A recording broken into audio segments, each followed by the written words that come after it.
Serbuan Lembaga Hasil Dalam Negeri (LHDN) ke atas kediaman Setiausaha Agung PN Hamzah Zainuddin malam semalam adalah tindakan terdesak kerajaan.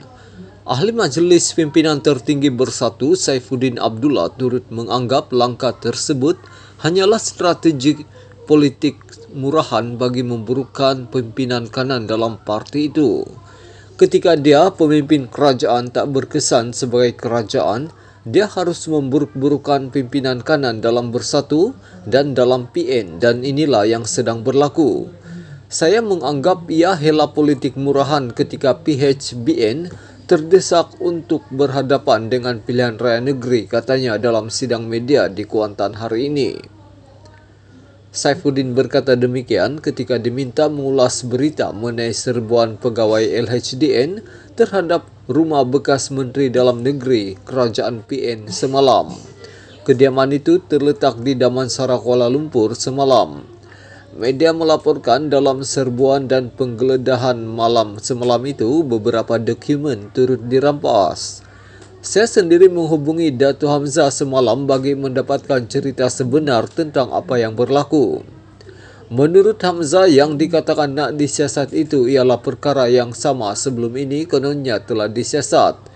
Apa niat di sebalik siasatan tersebut dan kenapa ia keluar di media? Dari mana punca cerita itu kepada media? Betulkah dari LHDN atau dari pejabat orang lain, katanya.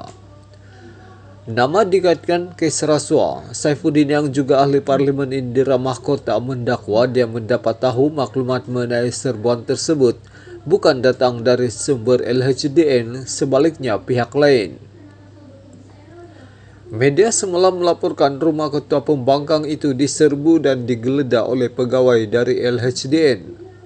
Pada Februari lalu, ahli Parlimen Larut itu menuduh kerajaan menggunakan Suruhanjaya Pencegahan Rasuah Malaysia (SPRM) sebagai alat politik selepas agensi terbabit membekukan akaun Bersatu.